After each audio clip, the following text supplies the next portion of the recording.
Welcome to Magnus Theatre. My name is Tom. I'm the artistic director here. Now, this is something we call Looking Back at Magnus, wherein I get on a video call with people who have been significant in the history of this organization. Now, there are very few people in the Canadian theatre who are known by their first name alone. One of these people was Tibor. Tibor Feheregyhazi was Magnus Theatre's second artistic director from 1978 to 1983. Unfortunately, Tibor passed away in 2007. Luckily, I got the opportunity to sit down with Rosalie Woloski, who was Tibor's significant other for over 30 years. Here's my chat with Rosalie. I was at the PACT conference 2 years ago in Ottawa, and the number of people his name would just come up in conversation. James McDonald at Western Canada Theatre would say, "Oh my God, the time I auditioned for Tibor, oh, he sent me out of the room, made me come back in." all these fantastic stories. I auditioned for him only once when he was at Persephone. Yeah. And that was a long time ago. I didn't get the job, which is fine. Which is fine. Do you remember what you auditioned for, or was it a general audition? Oh, I think it was a general audition. And it was in Toronto. I don't know how often they came. Oh yeah, he used to go to Toronto. When he could, he went to a number of places. Like he always went to Toronto.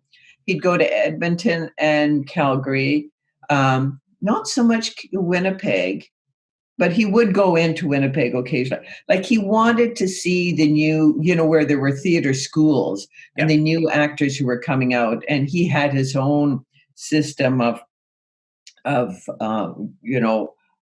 being, I don't want to say grade, but it was a way of grading the audition, how good were they in this area? How good were they in that? And then, but he would come back, and he'd often, especially from Toronto, he'd come back and have seen 100, 200 young actors. Yeah. And he would always be so upset. And he says, "There's some really good people. I don't have, I mean, you're the artistic director, I can't, I hope they get work. I hope they don't leave the industry because, by the time he would be able to offer them work, it might be a few years down the road." And Right. Yeah. Now, how long were you and Tibor together? We met in 1973, and he died in 2007. So, 34 years. And I'll tell you how we met. We met in Winnipeg.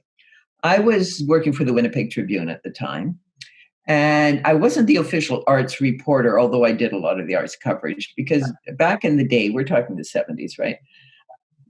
Newspapers, unless you were some of the big newspapers, they didn't pay it. They covered the arts, but they didn't pay a lot of attention to the arts. So I was a general reporter with an interest in the arts. So they said, "Okay, well, you go do the reviews, you go do this, you go do that." And that season, so the 72-73 season, Tibor was the resident director for the Warehouse Theatre at Manitoba Theatre Centre. Right. And that was when Eddie Gilbert was the artistic director. Okay. And Tibor's season, because I reviewed a lot of the plays, was fantastic. Like he had a sold out season. And the main stage didn't do so well. And so suddenly Tibor was leaving after that very successful season. Mm-hmm. So it was my job to find out the story behind why he was suddenly leaving. And you met Tibor. Yeah. Trying to keep Tibor focused on anything was a challenge. So I came in and I had set up, I'll tell you, and then trying to find him, because it was in the days before people had, most people didn't have voicemail, right? So I couldn't reach him. So a friend said, "Well, are you going to Rainbow Stage? He's stage managing the play at Rainbow Stage." He says, "Just come backstage afterwards and I will introduce you to, and you can set up your meeting." So I went backstage with some friends and my boyfriend at the time. And he looked at, he comes out And he doesn't even say hi to me. He just looks at my boyfriend, who's this tall, blonde Dutch guy. And he says, "Is that your husband or your boyfriend?" I says, "Well, he's my boyfriend. Although, what business is it of yours? I'm just setting up a meeting, right?" I mean, I'm thinking that. I didn't say that. And he looked at me and he says, "Oh, shit, they're harder to get rid of." That was my opening. And people always think, well, that's a great pickup line. But it wasn't. It was a turn on. I just thought, this guy's crazy. Yeah. I just thought, this guy's crazy. Well, I mean, but I've interviewed a lot of different people. I'll get my interviews. So I set up it. And then anyway, the long and the short of it was, it seemed that Eddie Gilbert, or the artistic director, told Tibor, he says, "You're so talented, the rest of the country should see you." In other words, let the rest of the country deal with you. I don't want you here, So that's how we met. I ask this of everybody, and I've talked to a whole bunch of people. Yeah. When you first arrived in Thunder Bay, Yeah. what was your impression? Actually, first of all, I grew up in Dryden, Ontario. Oh, okay. So I knew the area quite well. Right. And so Thunder Bay, I didn't find Thunder Bay as a city that attractive, to be honest. As a city, but just driving through. But first of all, it's set in such a beautiful location. Yeah. And once we were there and got to know the city, I quite loved. I loved so many things about the city. We both did. I mean, Tibor actually loved the outdoors. He loved being outside. He loved camping. He loved that kind of thing. Not that we did that much of it, because you're busy and you don't have a lot of opportunity. And then, of course, I just fell in love with the place because, there was just so much. Centennial Park, we learned to cross-country ski in Centennial Park. And we met such great friends. And of course, Kangas Sauna. We loved Kangas Sauna. We would go there quite often. And there was just so many things, and trails and hiking trails and things like that. So we actually really fell in love with the place. Some of the stuff that Tibor achieved when he was here at Magnus was mind-blowing. Even from the season before, when he directed Equus. Yes. Yeah. Which people in this city still talk about. Yes. They still talk about Equus. They still talk about, what was the other one? Hosanna. Hosanna. They talk about this groundbreaking theater that they had never experienced this style of theater before. Equus, famously, it's the anecdote that everyone goes back to when the police showed up. Yeah. And stood at the back and watched the play. And he made them pay, He didn't. Yeah. He said, "You want to come in, you have to pay." Well, that's good. See, I wouldn't have those guys. You can come in, but you have to pay. Yeah. And they found nothing wrong with it. Yeah. What would you, if Tibor were still here, because I know that for the 30th anniversary, he was interviewed. Yeah. And the reporter that wrote the article, and I don't know if I sent it to you or not, but I can send it to you. The reporter who wrote the article said that Tibor spoke as if he left 6 months ago. Yes. What would you, if you could just imagine, what would he feel was, I guess, his greatest artistic achievement at Magnus? Since you asked me earlier, I've been trying to think what he thought his greatest, and I think it would be the audience. He was so focused on the audience, always so focused on the audience, and his dream always was that theater would be a family affair, that you'd have grandparents and parents and children all sitting together in a long row in the theater, and it would be something that everybody would come to. And he felt, he was able to expand the audience, bring in people who weren't always, thinking about going to theater, and that he made it more accessible to a broader spectrum of the population in Thunder Bay. to him, I think that would have been the greatest. Yeah. as well. Yeah. No. Well, I mean, I remember after Tibor died, one of the board members at the time when Tibor was hired, they were told, I mean, they made the decision. I mean, I don't know who applied and everything else, but they were told by someone at Canada Council, well, if you hire Tibor, within a year, the entire city will know who he is, and Persephone.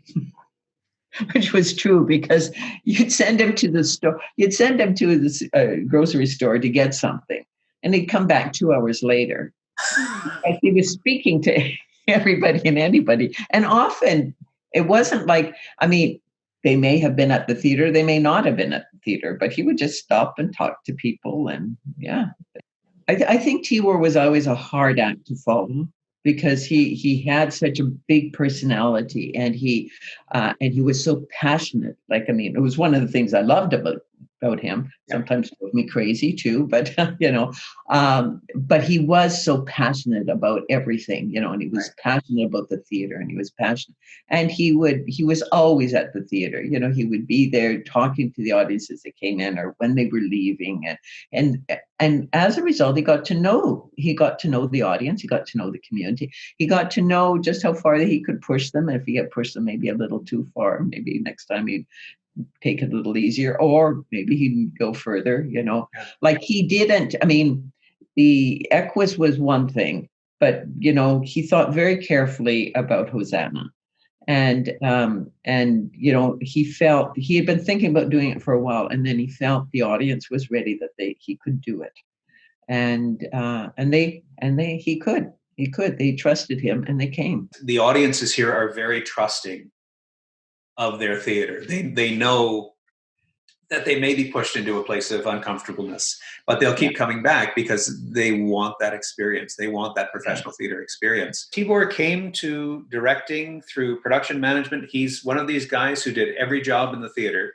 Yes, because Tibor was a trained, I mean, I don't know if you know, but he was a trained actor. Like, he was a child actor. He started acting, I did his first public appearance at 2.5, and by 5 he was a child actor. He was talked about as being the Mickey Rooney of Hungary. Okay. He did a lot of theater and radio plays and all of that. Then he went to theater and film school, and he was in, so he was on his way to becoming, an actor, film, and then the revolution happened. And he fought in the revolution, so he couldn't stay. So then he came to Canada. And then he had to learn English, and he went to National Theatre School. And there was a directing program. So he wanted to learn, because he knew his career as an actor was probably going to be limited in Canada.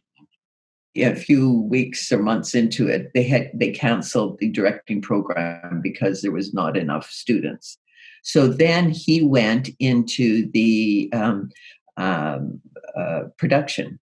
He went into production and got a degree in production. That's when he got into production management, and he did everything. So he could do.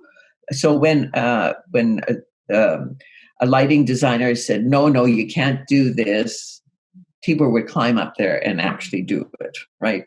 If a sound person said, "No, we can't do it," Tibor would do it. And so, after a while, the production crew who worked with him knew better than to say it can't be done, because if Tibor he didn't ask the impossible, but he did push them a lot. Yeah. So he actually became artistic director of Persephone in 1982, and he was still artistic director of Magnus.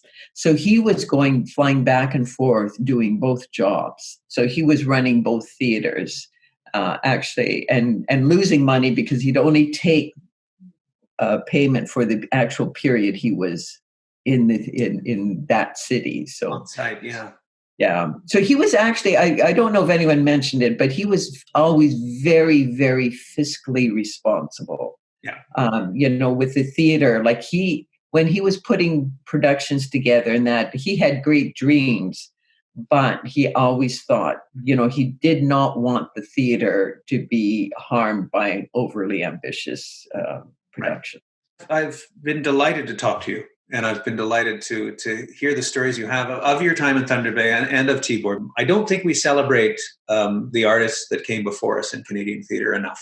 Yeah, yeah. And Tibor is one of those who continues to be celebrated because he made such an impact.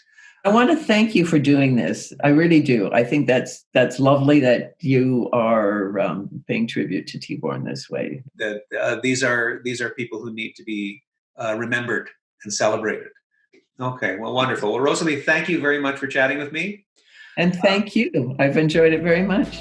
Thank you, Rosalie, for this insight into this great Canadian theatre artist.